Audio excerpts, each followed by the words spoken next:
What up, and welcome to a brand new episode of Creeps of the Crypt. I'm your host, John, along with my co host. Elder Allen, behind the scenes, guys. I think because I went to the Haunted Museum recently, and I think I just jinxed this podcast because it's. Yeah, we're ghetto, bro. We're just ghetto. So, by the way, I forgot about that. How was the Haunted Museum? No, it's cool. It's the second time I've been there. It's out here in Vegas, near kind of the downtown area. You know, the Fremont. Everybody knows. Everybody goes there. Tourists from around the world. It was cool. Second time being there. I think the last time I went was like before COVID actually hit, so it was cool going back. I like checking out places in Vegas that's a little bit more interesting than just gambling in casinos, you know. So it was something good for a local to do. It's like your boy the Zach Baggins put this all together from Ghost Adventures and all that. So they got a really cool setup there, you know, leading you in there. Everything's dark and you go to different rooms to see different little oddities and different things that are supposedly had some spiritual activity involved. So stuff like that, I think it would definitely be up your alley. Did you feel anything in any room like weird? No, nothing that stood out. Really? That I can tell you, really. It's just because I've been there before. I guess if I had some kind of not preconceived notion of how the whole tour is, I would maybe feel a certain different type of way, but no, not really. It's just more of what I remember. They added a few things there since I last went. I asked because, yeah, you did go one time before, but if people don't know, I paranormal investigator, or used to go to do paranormal investigations. And in one of the locations, and not just, I think it's all the experience of each investigation that I went to, that now I can go somewhere, even if I'm not told that it has activity or anything like that. I feel like I'm a little bit of a sensitive, but not in the way that people say I'm a sensitive. I could see ghosts or hear ghosts and shit like that. Yeah, I mean, you got a little bit more experience in that, and having your own spiritual encounters. You know, it's gonna set you in a different path of how you perceive these kind of things. Because I haven't had those experiences in life yet, but definitely believe the people that have experienced it. It's just not anything that I've come across yet, but I'm willing to believe. It just hasn't. No, I haven't had any stories to tell you that I noticed anything different. You know what? I will say when I went to Alcatraz a few years ago for work, during my work week that I was there, I definitely felt something there, like one of the cells for sure. So it's just kind of depending on how the whole vibe is when you get there and your kind of frame of mind. But honestly, you know, I'm open to the believing. Just haven't had any of those definitive ones that still haunt me to this day, like other people, the way they tell these stories. Yeah, I've said before, after one investigation where I had proof and I was like, oh, like that was real proof. And I was like, and I was always an enthusiast and a believer, but like I left in the location and I said, I can't believe this is real. Like I couldn't believe it that I actually caught something and I had these experiences. So yeah, I'm never going to convince anybody out there that these things are real. But after doing these things, I would have liked to have come if I was able to. I know you had offered me. Oh yeah, I did. To go out there and help out. That was for Kansas. Yeah, that was one of the ones you were doing. That probably wouldn't have been a good one because there was a lot of shit. I mean, that house fucked me up, but I haven't even really rewatched all the footage. Like there's a part where I know I did something that I shouldn't have, and I said something that I shouldn't have, but I was upset. I think if that's the sequence of events that happened. But anyway, it's cool that you went. I do want to go, although I do believe that Zach Baggins uses this demon shit a little bit too much. Demons. There's a lot of things like I would be kind of, if this is real, I'd be afraid and not even be near that place because like the way they hype up all these different pretty big deal things like the Dibbit box with like this spirited I think wine chest or something that's related to some Judaism, demons, I guess, related demon folklore. So, and then there's the whole rocking chair that was inspired with by The Conjuring. The Conjuring 3. So, I mean, all this shit, if this was, The if he Devil's really Chair. truly believed it, I don't even know why I would just not even deal with it.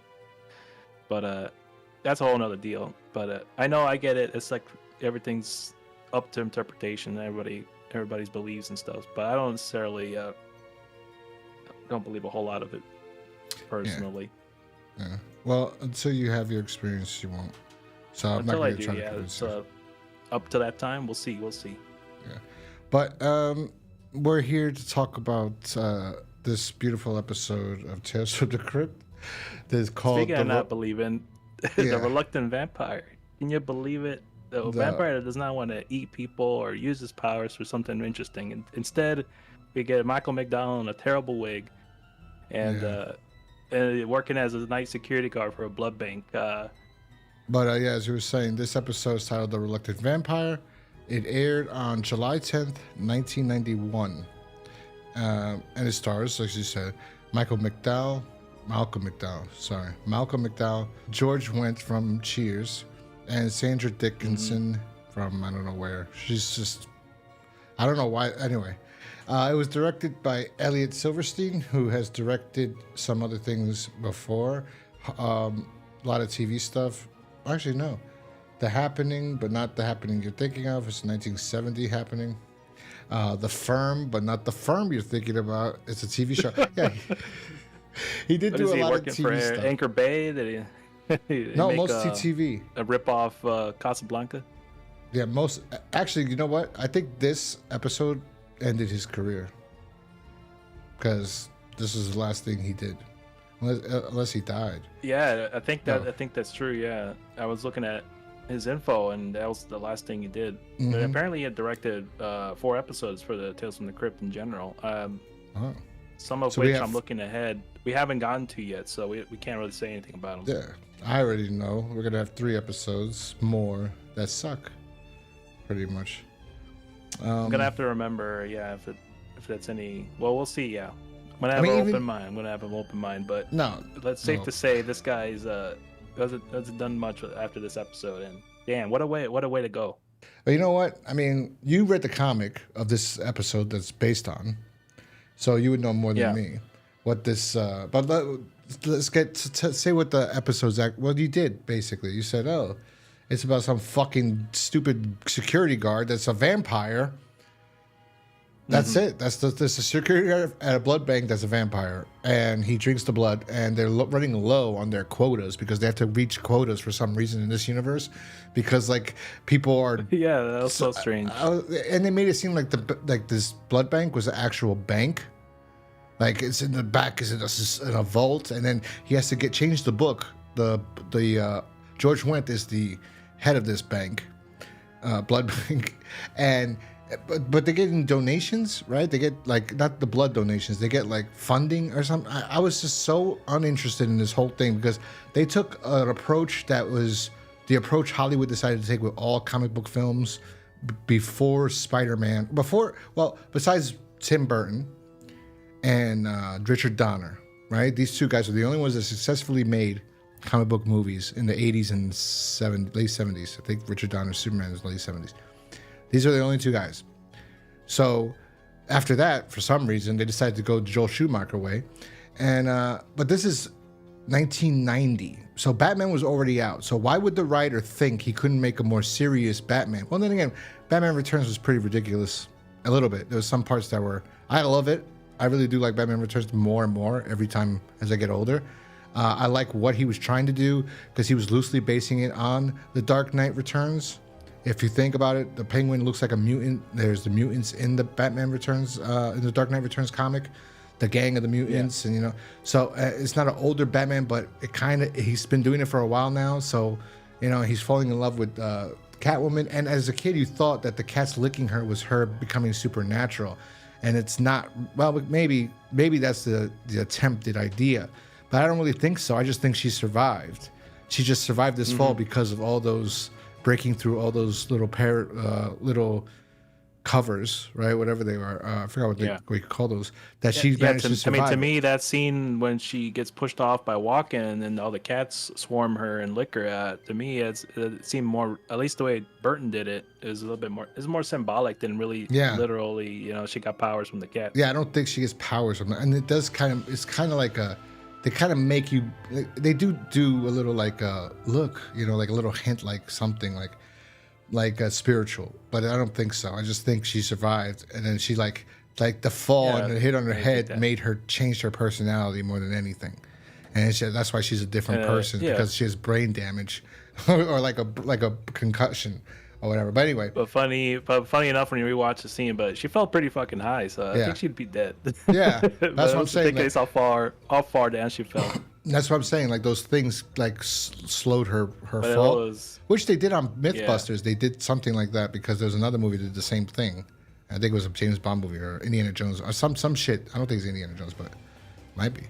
But they do the same thing. The MythBusters did it, and they said, yeah, you actually could survive, but not the height of Batman, of Catwoman or whatever. But yeah, so this guy wrote that, and then just the TV after that one movie. Everything's TV and a video game, I think. Red Steel. So yeah. Anyway. I missed the old days of the '90s when people that weren't great didn't make it. They just weren't hired because they're easy to to pay off and then control. Yeah, what happened? Like 20th Century Fox used to do. They used to just hire these no-name directors for these shitty video game movies, and it never turned out to be anything worth a damn. Yeah, this one just a cash cow. This one, we've seen, and it's been proven. Every actor we asked, they just got asked to do it. They just want to have fun. So it's like nepotism, but it's not because it's not a kid. So it's just like, hey, buddy, let's work together. You always want to write a movie, right? And we talked about that, and that's what it is. And this one, I guess they picked these two guys. I believe the director also directed a Twilight Zone episode, but whatever. So they have a good actor in Michael McDowell. He's a very good actor. And like we said, he plays this fucking security guard. But they just took a comedic approach to this. And that's the whole thing. And I don't know, you read the comic. Is it very similar to the comic book? The story essentially is just paper thin. But this story is of this vampire who's working as a security overnight for a blood bank, and it's pretty much the same. But there's just changes to the story because all there is that, and then one of the secretaries of George Wendt's character finds out that he's been taking blood and bringing it back, and even saw where he lived. So it's like as soon as George Wendt's character found out he was a vampire, they just ran straight to the cops, and then him and the cops went and found his coffin, and they just killed the vampire while he was sleeping, and then that's it, and that was the end of the story. So it's just not really anything that I don't know why they even chose this story for an episode. I would have picked something else way more interesting, or at least make it better, which they didn't. Yeah, it was just it's hard to take seriously because I know Tales from the Crypt can be kind of campy, but this is like bad campy. This is not anything worth that's gonna really stand out for the test of time. Yeah, it's right just not a great one. It just seems like I'm sure people were having fun making this episode, but it was just some of it is really too on the nose, too just not written well to be funny enough. I know they're trying to be funny, but didn't do much for me. But the comic doesn't look that bad. And another thing they did is they cast Michael McDowell and they put him in this one. Okay, great. You want to work with a great actor, fine. And the vampire in the comic that I'm looking at right now for the first time, I didn't even bother reading this. I did watch the episode, people, but it was so like, I don't know how this is high rated anyway. But if you can see the comic just from looking at it in 2 seconds, not reading it. Okay, the vampire's old, but the girl he likes, if this is the girl he likes, is young. And then in this, they made her old, and there are young girls that are attracted to older men. I don't know. I'm looking at it right now. Yeah, so they find out and they kill him, but they kill the real one. Did they kill the real vampire in the comic? Yeah, the real one. That's the thing. That's how it ended. But this one they changed it to be well. I'll tell you later when we get to we know. Listen, conclusion. No. This is that's the whole movie. Oh, well, the whole episode. The whole show. The episode is he's called a reluctant vampire because he can't kill people. His whole life growing up, he just didn't have the stomach to go hunting. They call it, to hunt people, as vampires do. As you said earlier before we started this, or you might have said it one of the edited takes because we tried so many times to make this podcast work. Yeah, I forgot. You said that he was yeah, you're gonna be a vampire, live all this time, and you don't not want to use any of your powers. What do you use his powers for? To turn on the candles when he comes home to go to sleep. He goes, and the candles light up. I was like, and then he has a stupid rat that sits on his fucking shoulder the entire time. Is like his best buddy in this episode. And then, oh, the best part, Van Helsing is in this. He's on the radio when the Oh yeah, Van Helsing part was, yeah, it was just. I mean, they got the guy. If anybody knows, if they've ever seen the Hills Have Eyes, he's like that weird looking dude from that, and he plays Van Helsing. But he's very so minimal in the story. He doesn't really have much of an effect until the end, really. Yeah. So they did. I mean, there's just too on the nose. There's just references from Dracula and just anything. They're just kind of poking fun on the vampire genre. But and then, like you said, the comic had the young chick, but like they're both old. It's like I don't care if they get together. What chemistry do they have besides none? Just and she's also her acting like she's 24, but she's like 68. Not that. Yeah, that's too. But actually, she's probably like 30, and back then everyone looked like yeah, they're 100 like years twice old. their age. I But forget like, about that. Yeah, but probably 30, like 32. Yeah, Holy but crap. Besides that, like she does the voice like squeaky.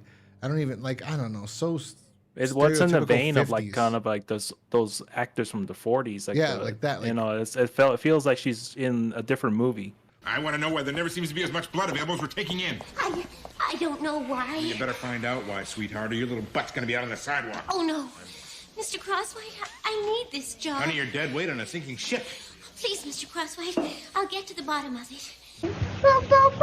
But no, but I think that's and what the other director characters wanted, or the writer and the director wanted that in a But way. yeah, like that's how it came off. That's the intention, but it just didn't work for me. I don't know why they thought it was a good idea to do it like this. Yeah. No, I don't know. They were directed to act a certain way, and it's a kind of a comedic take on the vampire story. It's pretty much just tweaking that story that we just went through in the comics and just adding a few things to make it interesting, which I appreciate the attempt, but the actual original comic is not bad. It's just very straightforward. There's no twist or anything, you know. It's just straight to the point, but there wasn't anything worth adapting one-to-one with that one. So I appreciate their effort, but it wasn't for it. So, but yeah, you find out in the story that George Wendt's character was the one that kind of lied about the numbers so that he could go and kill people and see how much blood he can bring back. But how did he know he was I guess he just knew he was a vampire at some point. Didn't really explain that part. Well, that's obvious because this guy's a loser idiot, and then the blood just keeps the numbers aren't adding up, and I don't know. I would just assume he's the guy that works at night. He mentioned later like it was like this plan he had in place that he lied about the numbers, but like, yeah, I guess at some point everything started adding up for that guy. I guess he noticed. I guess he's a vampire. He's just taking blood. No, the numbers are off here. I would assume I don't know. I would just assume you're coming in. You go, why is like if I had a restaurant and I come in and I go, I ordered 5 boxes of bacon. We used 2 the other day. Why is there only one left? You know, like I'd be like, something's not right. And then I'd look and I see the guy. I say, I think it's him. Let me try to set up a trap for the security guard because he's the only one that could be. Because nobody else is going to leave with the box of bacon or whatever. You know what I mean? So he just put 2 and 2 together. Thought it was him. Maybe he was a fan of the radio station. Didn't really say, but that's what I concluded. I suppose that could have happened, but I guess the approach I would have taken with showcasing this episode and giving some, I don't know, some substance to it, I would at least showed or had something where he starts noticing things. But I get it. It's just for the convenience of the plots. I mean, I'm overthinking it really, but still, it's worth bringing up because it's just some of the logic that it goes and presents you with from the beginning to the end. It's just kind of a little bit all over the place. Yeah. Yeah, no. So that's about it. Like George Wendt's character goes to the cops, and then the cops go down to the basement. He's also the George Wendt's character is also a sexual harasser. He wants to bang this sexy woman. Oh yeah, that too. Looks like she's 70, and he wants her so bad. And the reluctant vampire steps up. So yeah, and then he's like, oh well, yeah. He sets up a scheme to get this guy I guess to kill people, or I don't even know. I don't know what the plan was for. He's saying like he took the book, the book that keeps all the records of how much blood they have. So then this guy's drinking blood. He goes to which looked like tomato juice on top of that. So yeah, it's like in a little martini glass. He's had a Bloody Mary in a martini glass. Yeah, that's exactly what it was. And then the nectar of the gods. I think that's is Michael McDowell. No, he wasn't. That was Roddy McDowell, right? Was Michael? Wait, hold on, let me see. Was Michael McDowell in Malcom? Wrong button. Malcolm. I said Michael. I keep fucking it up. Yeah, it's all right. That's what I did probably. He's good. He's a good actor. He was the best is A Clockwork Orange, but he wasn't in Caligula. Caligula was Roddy McDowell, right? I think Caligula was Michael McDowell. Let me see. I want to say he was in the original. Caligula? He's been around for a while. Caligula is like I remember hearing about that many years ago, and I went to watch it. It was like, oh, it was like a porno. I'm watching, and like, where's the porno? You just see titties. I mean, I don't see any porno. People were like, oh my god, it's so scary. No, he wasn't in Caligula. You see a tit in those times, and they think, it's porno. Yeah, no, he wasn't in Caligula. Caligula. Yeah, he was in that one. Yeah. I looked it up. Yeah, Malcolm McDowell was in. So it. he was the main. I thought it was Roddy McDowell. Yeah, Caligula, the ultimate cut. Oh yeah, Malcolm McDowell. Is Roddy McDowell in this too? No. He's a writer on Caligula. Wow. Yeah, that was a good movie. You just see Helen Mirren's titties, I believe. I heard it from sources. She had a great rack back then. Is this true? Can you you attest to I concur. I think I remember they were pretty nice, but I don't think she was the main. I don't remember. It's been so long since I saw it. I remember I went out of my way to find this movie because I heard that it was like a porn, and it wasn't. Sorry, guys, we get sidetracked, but this episode is just not great. But like you said, George Wendt character sets up this whole scheme to get the guy trapped, and I guess get working for him, seeing if he can consistently, I guess, get enough blood for his business. But like I said, like you were saying, like how's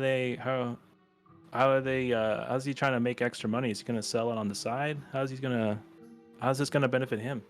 I don't know. I really didn't even. It was just stupid. Because Malcolm McDowell, because he's running short, he has to kill people. So he attempts to kill an old lady, but he doesn't have the stomach to do it. But all of a sudden, he becomes Dexter because this guy comes up to her, this woman with a little dog, and he kills her. So he beats her over the head or whatever. He's going to rob her. So then Michael McDowell takes his life, uses his blood, and starts going after bad guys in the town. So he's a crime fighter, basically, which is a great idea. That's a great idea for a TV show. I don't think that was in the comic, but that was a good idea.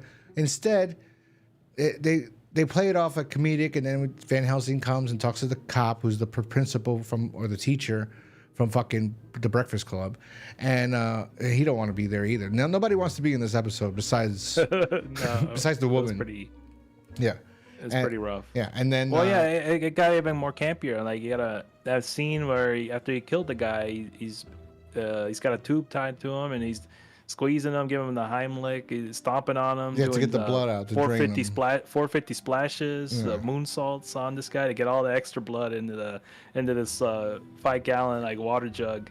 Yeah. It was so ridiculous. I could not. It was so stupid. I feel bad if people like this episode. I don't know why you like. Maybe people like comedic episodes like this. I don't. This is why I never went to go see Bordello of Blood, because this is what Bordello of Blood is. Again, vampires get fucked with the Tales from the Crypt series. Dennis Miller, come on. The Tales from the Crypt has hilarious. Is there a good vampire episode besides The Secret? And that's not a good one for vampires. That's a good one for werewolves, because the kid kills the vampires. So is there a good vampire Tales from the Crypt episode? There's probably a comic that's fantastic. And I'm looking at the pictures of this comic. It doesn't look bad, but I can see why it'd be boring as hell. Yeah, because it's a very like a thin plot. It's just straightforward. There's nothing really extra there. It's just he's this and this, and the end. It's about it. Yeah. Doesn't make it a bad one. It's just not something that I would use to make an episode for this. So I'm really curious. I bring this up all the time. Why they picked this one? Why they decide to pick this one? We bring it up every time. As we never know. And it was just like, I mean, it could have just been one that they liked or they remembered when they were younger. That's what I'm assuming. That the actors, as we just said, they just do it because their producers are asking them to do it and they want to be in movies in the future. And they want to keep these relationships with them. So they're like, yeah, sure, I'll do it. And they come and go, I'm wearing what? I'm doing what? I'm doing what? Okay.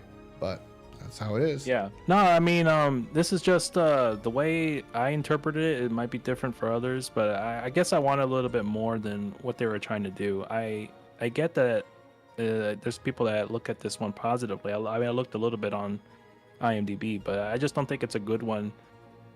Personally, for Tales from the Crypt, I think this is probably going to be in the bottom 5, really. Oh yeah.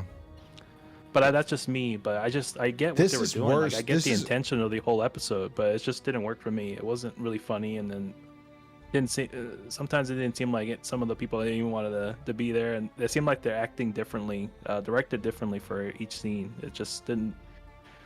Yeah, just not something I'll rewatch again. I guess that's the way to put it kindly. So. Well, I think one thing I will say, how you said, I don't understand how George Wendt knew he was a vampire. It seems like everybody knew, because the girl even knew he was a vampire, because she ends up at this house at the end too, because she suspected he was a vampire. So everyone knew. He was doing a good job when he's holding his teeth like this.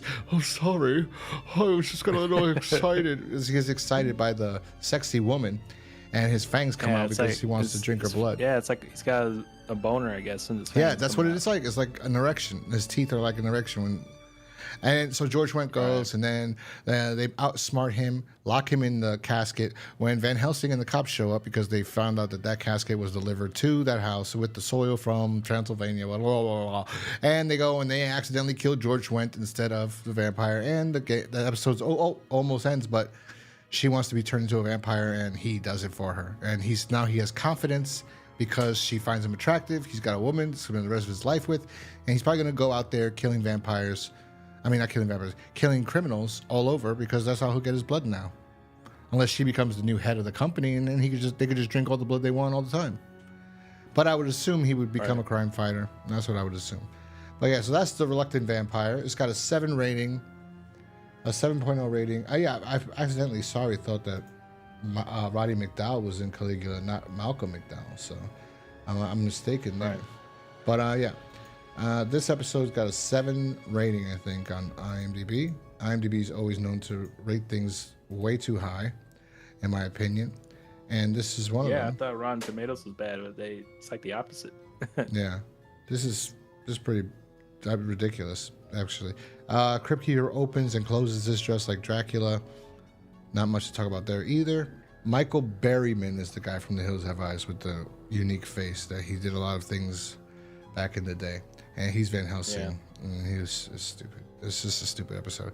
I'd give this 1 out of 5. I think that's the lowest I can possibly give it. It's just not. It's trying to be funny. It's not. In my opinion, it's so out of place. Even the episode before this was much better than this, which was Dead Right. Right? Dead Right is the name of the one before this, or Dead some shit. It was Dead Lights, Dead Asshole. Dead Weight. Dead Weight. Dead Weight. There's a lot of dead episodes of this, but Dead Weight was better than this. That was a much better episode than this, surprisingly. But yeah, this season has got some pretty bad episodes. I will say we got 3 good ones. That's the struggle with this one. Yeah, mid-season, not so good. I would say.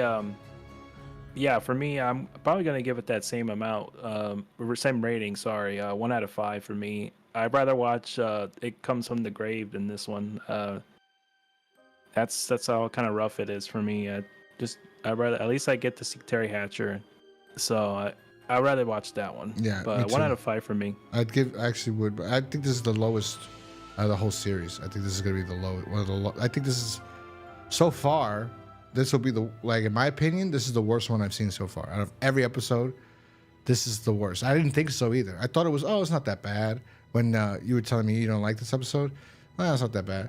So I watched it again today, and I'm like, this is just nothing. It's like, but why? Like, this it's a waste of time. Have you seen movies or TV shows that were made, and you go, why was this made?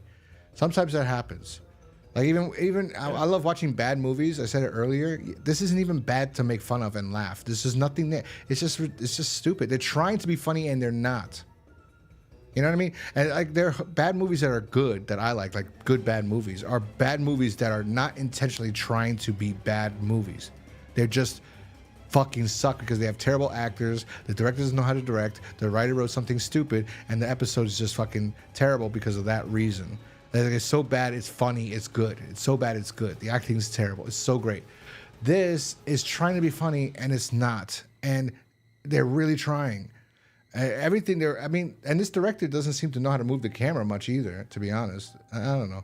It was like stationary at most times, and I don't know. Let's see, because the next episode. Well, I guess I don't know. Yeah, it's pretty much that. It's nothing to write home about, really. It's funny because I didn't even bring up any of those aspects, or there's nothing to bring out. It's just pretty straight, pretty basic. Yeah, no, I just didn't. But I want to reiterate before people get pissed off that I didn't understand the story. I understood what was happening. I'm just kind of wish they did something differently. It's not the way that what they were trying to do didn't gel well for me. So I know what they were trying to do too. I get the intention. I like the idea of riffing off of the vampire concept, making it funny. I mean, shit. I'd rather watch that Liam Neeson vampire movie. I mean, at least it did. At least that one was at least they knew what they were trying to do intentionally. But this one is just. No, I know they were trying to do too because they do it all the time. It's always the same thing. They always want to incorporate Van Helsing in this and make it like a new Dracula thing. I forgot what other. There's so many. I bet you I could just Google it and I'll find it. My brain is just surpasses But yeah, if you're gonna me. use Van Helsing, then they didn't even do anything. They didn't have a fight or nothing. No confrontation. It's just he was just there for the sake of the. Oh, remember Van Helsing? On the nose That's reference. what it is. Oh, Yeah, remember? Yeah, he's part of the lore. Yeah, he's part of this episode. You see, he's coming to kill this guy's Dracula, or no, he's the opposite of Dracula. That's what it is. The guy who killed Dracula. That should have been made more, like meaningful. But they also made the joke about it when he was doing the autopsy of one of the corpses to look at with the cop, and the guy Malcolm McDowell's he's got one. I guess he got a missing tooth, and then how do you explain this? And then I guess he's got a tooth. He lost his tooth.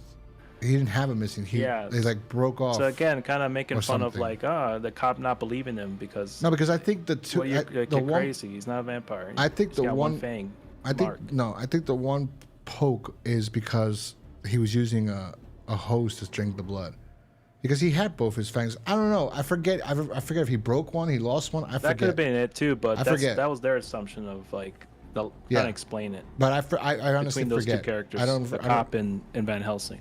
Yeah, I don't remember if he broke his teeth or not because I don't care. I really don't. I'm sorry, and I'm not sorry people don't.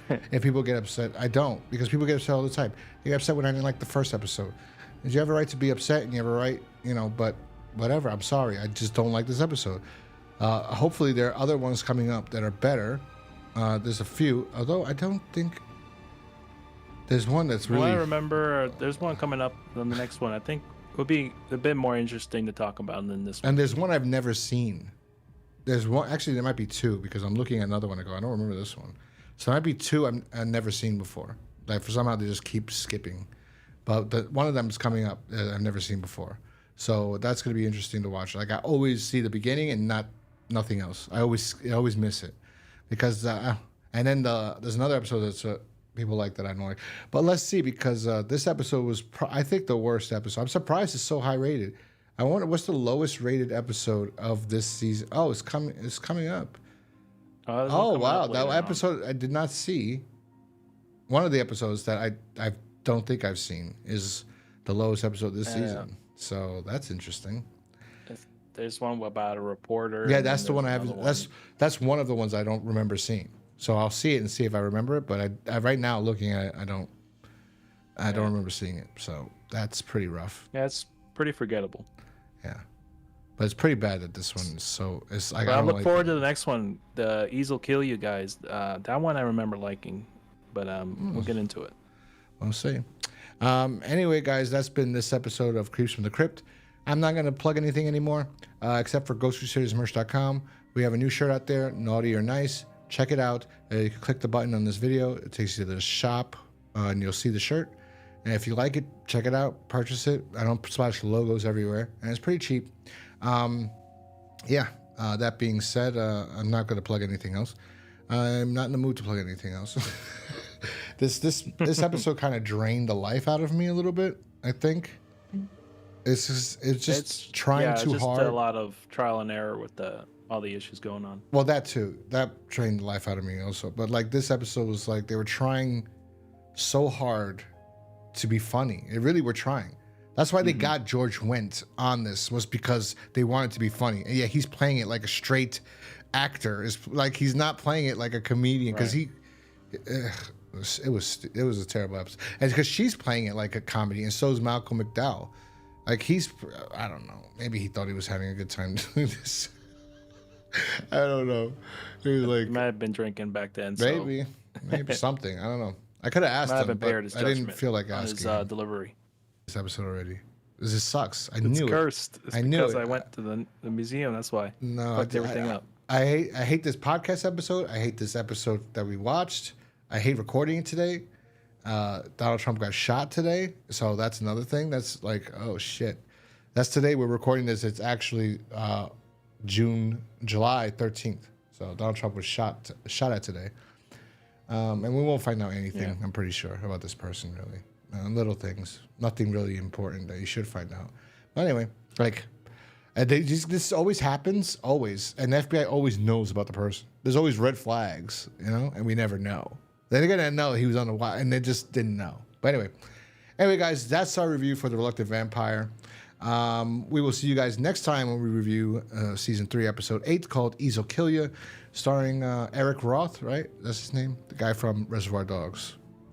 Yeah. He was one of the cool stand-ups Tim of that Roth. one from Tim Roth. when I remember, so we'll What? get into it. Yeah. Oh, okay. I don't remember this one either. Anyway, guys, so that's our review for The Reluctant Vampire. If you're listening to this or watching this on YouTube or Rumble, leave a comment down below. Let us know what you thought about this episode. For us, we didn't like it. If you liked it, tell us why you liked it.